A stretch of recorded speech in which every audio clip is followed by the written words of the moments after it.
सोचो एक दिन तुम सुबह उठते हो और तुम्हें अपने फोन का अलार्म भी बजते हुए सुनाई नहीं देता। सोचो गेमिंग करते वक्त तुम्हारे दोस्त चिल्ला रहे हैं हेडशॉट मार, लेकिन तुमको हल्की सी ही आवाज आ रही है और तुम नहीं समझ पा रहे हो कि वो क्या कह रहे हैं। और ये सब सिर्फ एक चीज की वजह से, तुम्हारे फेवरेट हेडफोन्स और ईयरबड्स। शॉकिंग लग रहा है ना, लेकिन ये आज के टाइम का सबसे बड़ा साइलेंट किलर है, जिसे हम बोलते हैं हियरिंग लॉस। ताजा मामला एक सोशल मीडिया इन्फ्लुएंसर से जुड़ा है, जिनकी ज्यादा समय तक ईयरफोन लगाने की वजह से एक कान से सुनने की क्षमता खत्म हो गई। Ears. What you might not know is that constant loud playing of music could be causing hearing loss. और 25,000 के एयरपोर्ट्स को साइड में रख के मैं ये वायर वाला ईयरफोन ले आया हूँ।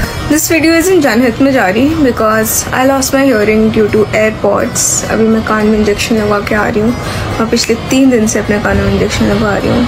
हेलो दोस्तों, मैं कुमार सात्विक और आज मैं एक ऐसे टॉपिक के ऊपर बात करने वाला हूँ जो हम सब की लाइफ के साथ जुड़ा हुआ है। चाहे म्यूजिक सुनना हो, कॉल अटेंड करनी हो, रील स्क्रॉल करनी हो, गेमिंग करनी हो, आज ये हेडफोन और ईयरबड्स हमारी लाइफ का एक पार्ट बन चुके हैं। लेकिन क्या तुम जानते हो, उनका गलत यूज तुम्हें 25 की एज में 60 साल का बना सकती है। आज मैं तुम्हें डिटेल में बताऊंगा कि ये डिवाइसेस तुम्हारे ईयर्स को कैसे डैमेज करते हैं, क्या रियल लाइफ प्रॉब्लम्स हो सकती हैं और कैसे तुम अपने ईयर्स को सेफ रख सकते हो 60/60 रूल फॉलो करके। सबसे पहले सोचो तुम्हारा एक नॉर्मल दिन। सुबह जॉगिंग पर गए तो ईयरबड्स लगा लिए, घर आकर ऑनलाइन क्लासेस या फिर ऑफिस कॉल अटेंड करनी है तो हेडफोन्स लगा लिए, रात को बेड पर जाते जाते नेटफ्लिक्स या फिर यूट्यूब और वापस से ईयरफोन्स या फिर हेडफोन्स लगा लिए। एवरेज एक यंगस्टर आजकल 4 से 6 घंटे हेडफोन्स यूज करता है, जो डायरेक्टली प्रेशर बनाता है हमारे ईयर्स पर। अब बात करते हैं प्रॉब्लम्स की, जिसमें सबसे पहले आता है हियरिंग लॉस। ईयर्स के अंदर माइक्रोस्कोपिक हेयर सेल्स होते हैं जो साउंड सिग्नल्स को ब्रेन तक भेजते हैं। हाई वॉल्यूम पर जब बार बार साउंड आता है तो ये हेयर सेल्स डैमेज हो जाते हैं। तो जब भी आप लाउड म्यूजिक सुनते हो, आपके कानों में जो टाइनी हेयर सेल है वो वाइब्रेट करना स्टार्ट करते हैं और लॉन्ग टर्म में ये जो हेयर सेल है धीरे धीरे डैमेज होना भी स्टार्ट हो जाता है। इसमें प्रॉब्लम क्या है? प्रॉब्लम है कि ये हेयर सेल्स रीजनरेट नहीं होते। मतलब अगर एक बार खत्म हो गए तो फिर परमानेंट लॉस, अब आप वापस से इन्हें रीजनरेट नहीं कर सकते।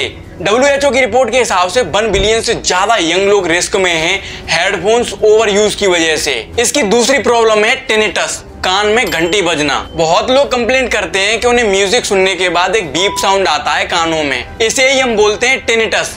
अगर ये एक बार क्रॉनिक हो गया तो फिर लाइफ भर आपका साथ नहीं छोड़ेगा। आप जब भी म्यूजिक सुनकर या फिर कुछ भी सुनकर एक बार आप हटेंगे तो आपको हर बार बीप का साउंड आपके कानों में सुनाई देगा। इसकी तीसरी प्रॉब्लम है ear infection. Earbuds directly ear canal को ब्लॉक करते हैं। स्वेट, वैक्स, बैक्टीरिया ये सब अंदर ट्रैप हो जाते हैं। इसके रिजल्ट में आपको फंगल इन्फेक्शन, पेन, इचिंग, इन सारी चीजों का सामना करना पड़ता है। एक सर्वे में 60% लोगों ने ये एक्सेप्ट किया कि ईयरबड्स यूज करने के बाद इचिंग और पेन जैसी समस्याओं का उन्हें सामना करना पड़ा। और इसकी चौथी प्रॉब्लम है हियरिंग फटीग। लॉन्ग कॉल्स या फिर गेमिंग के बाद दिमाग बहुत ही हैवी लगता है, यही हियरिंग फटीग है, जब दिमाग एक्स्ट्रा एनर्जी यूज करता है लाउड साउंड्स को प्रोसेस करने में। अब एक कंफ्यूजन दूर करते हैं।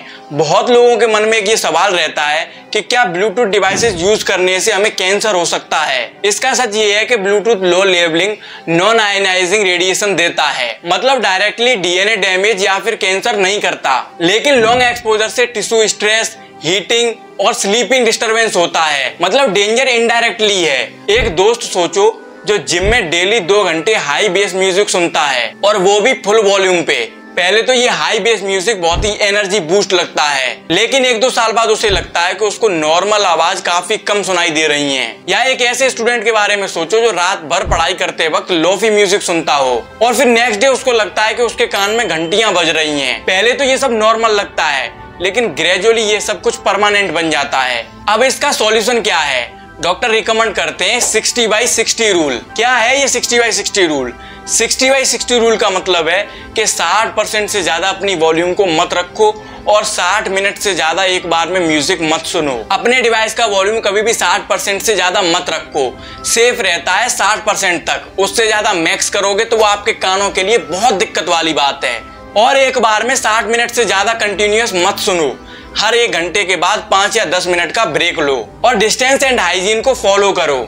जब हो सके तब लाउड स्पीकर्स को यूज करो, ईयरबड्स को शेयर मत करो, ईयरबड्स को हमेशा क्लीन रखो। अगर तुम डेली 3-4 घंटे हेडफोन्स को यूज करते हो, लेकिन तुम अगर इस रूल को फॉलो करते हो तो तुम्हारे ईयर सेफ रहेंगे। नॉइस कैंसलिंग हेडफोन्स को यूज करो ताकि तुम लो साउंड में भी क्लियर सुन सको। ईयरबड्स ज्यादा टाइम तक कंटिन्यूअसली यूज मत करो। रेगुलरली अपना हियरिंग टेस्ट कराओ अगर तुम बहुत ही हैवी यूजर हो ईयरबड्स और हेडफोन्स के। और सबसे इम्पोर्टेंट, अपने बॉडी सिग्नल्स को सुनो।